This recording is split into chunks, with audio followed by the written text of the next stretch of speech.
अस्सलाम वालेकुम। आज के लेसन में हम सीखेंगे कि किस तरह से हम इफ़ स्टेटमेंट को इस्तेमाल करते हैं और इफ़ स्टेटमेंट को इस्तेमाल करके हम किस तरह से रिजल्ट्स जो हैं वो ऑब्टेन कर सकते हैं। तो आइए शुरू करते हैं। आपको यहाँ पे एक शीट नज़र आ रही है जिसमें स्टूडेंट का roll number, name, obtain marks और यहाँ पे एक ग्रेड है जो कैलकुलेट किया जाएगा बेस पे कि कितने ऑब्टेन मार्क्स स्टूडेंट ने जो है वो गेट किए हैं।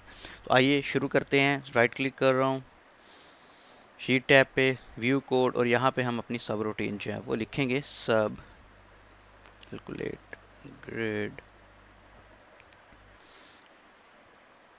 तो वही हम टेक्निक यूज़ करेंगे, हम डू वाइल लूप जो है वो इस्तेमाल करेंगे और वन बाय वन हम रिकॉर्ड्स में से इटरेट करेंगे जब तक कि हमें यहाँ पे एक ब्लैंक सेल जो है वो नहीं मिल जाता, तब तक हम इसको इटरेट करते रहेंगे। तो आइए शुरू करते हैं।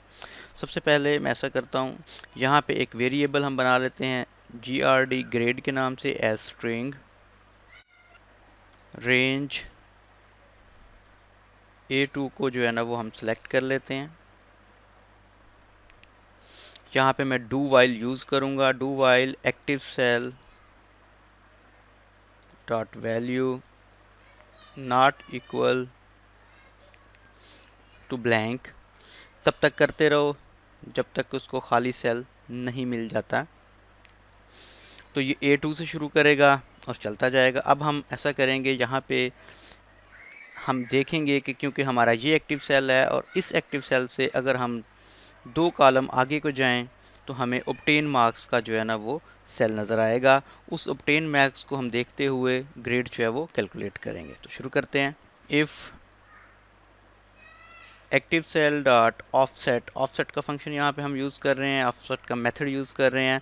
कितनी रोज़ हमने नीचे को जाना है, यहाँ पे रोज़ टू ऑफसेट है, इसको हम 0 कर देते हैं। कोई रो हमने नीचे नहीं जाना। कितने कॉलम हम आगे जाएंगे और उसको चेक करेंगे। हम 2 कॉलम जो है ना वो मूव करेंगे आगे। डॉट वैल्यू, अगर उसकी वैल्यू जो है क्या हो जाती है, अगर उसकी value greater than equal to 90 हो जाती है तो फिर क्या करना है, देन हम यहाँ पे यूज़ करेंगे। तो इफ़ में हम इफ़ यहाँ से स्टार्ट कर रहे हैं और यहाँ पे हम एक कंडीशन लगा रहे हैं। अगर वो कंडीशन हमारी पूरी हो जाती है तो फिर हम एक देन का कीवर्ड यूज़ करेंगे और फिर यहाँ पे हम जो कुछ भी लिखना चाह रहे हैं, जो भी एक्शन परफॉर्म करना चाह रहे हैं वो यहाँ पे करेंगे। तो मैं बिल्कुल इसी को कॉपी कर लेता हूँ, या फिर मैं इसको ग्रेड जो हमने ऊपर वेरिएबल GRD बनाया था उसको जो है ना उसमें हम A लिख देते हैं या A+ लिख देते हैं। ठीक है।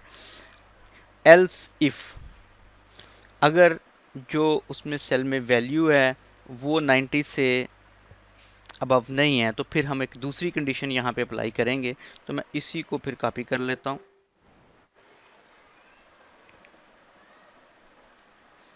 कॉपी और पेस्ट। यहाँ पे हम इसके साथ जो वैल्यू है वो मैं यहाँ पे फर्ज करें 70 की दे देता हूँ और देन GRD इक्वल B लगा देते हैं या A लगा देते हैं। यहाँ पे हम कुछ भी जो आप अप्लाई करना चाहें। फिर मैंने इसको जो है वो एल्स इफ के साथ एल्स इफ और फिर इसको कॉपी किया।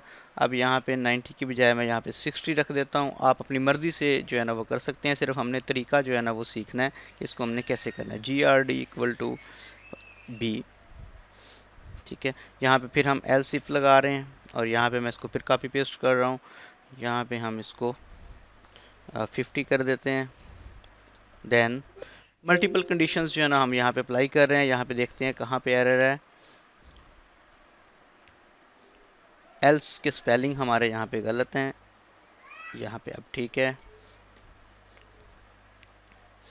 GRD इक्वल्स, तो यहाँ पे हम इसको C कर देते हैं और यहाँ पे एक मैं कंडीशन और लगाता हूँ, एल्स, सिर्फ एल्स। अगर हमारी यहाँ पे कोई कंडीशन पूरी नहीं होती तो एल्स पार्ट में चला जाएगा और फिर वो स्टेटमेंट एग्जीक्यूट हो जाएगी जो एल्स पार्ट में आएगी। GRD equal D। And if, जब हम इफ़ को स्टार्ट करेंगे तो आप उसको एंड भी करेंगे। बेहतर ये है कि आप इसको डेंटेशन कर दें, ये देखिए ऐसे, ताकि इफ़ जो है वो यहाँ से स्टार्ट हो रहा है तो पता चले कि ये वाला इफ़ जो है ना यहाँ पे एंड भी हो रहा है। जब ये ग्रेड कैलकुलेट कर लेगा तो फिर हम इसको एक्टिव सेल जो भी हमारा होगा डॉट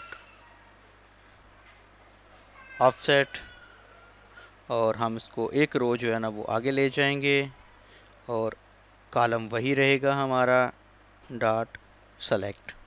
ठीक है, अब हम चूंकि ग्रेड भी प्लेस करना चाह रहे हैं कि हम इस सेल में ग्रेड लिख दें जो D2 है इसकी पहली वाली शर्त में हमारे पास, तो हम ये करेंगे एक्टिव सेल, यहाँ पे हम पहले इसको लिख लेते हैं एक्टिव सेल डॉट ऑफसेट, और कितनी रोज 0 और कॉलम कितने होंगे, हम 3 कॉलम छोड़ेंगे, 1 2 और तीसरे कॉलम पे पहुंचेंगे डॉट वैल्यू इक्वल GRD, जो भी ग्रेड की वैल्यू होगी। ठीक है, इसको अगर हम रन करें, यहाँ पे देखते हैं, इसको रन करते हैं, ये देखें तो आपको यहाँ पे जो ग्रेड्स हैं वो कैलकुलेटेड नज़र आ रहे हैं। और ये तब तक लूप चलता रहेगा जब तक हमें यहाँ पे खाली सेल नहीं मिल जाता। रोल नंबर अगर खाली होगा तो वहाँ पे वो रुक जाएगा, एग्जीक्यूट नहीं करेगा। तो आपने देखा कि किस तरह से हम जो है ना वो डू को भी यूज़ कर रहे हैं और यहाँ पे इफ़ भी यूज़ कर रहे हैं। इफ़ के मुतबादल भी हमारे पास जो एक है वो स्विच है, उससे भी हम काम लेंगे, उसके भी हम देखेंगे किस तरह से उससे हेल्प ली जा सकती है। तो ये हमारा बेसिक था इफ़ के बारे में।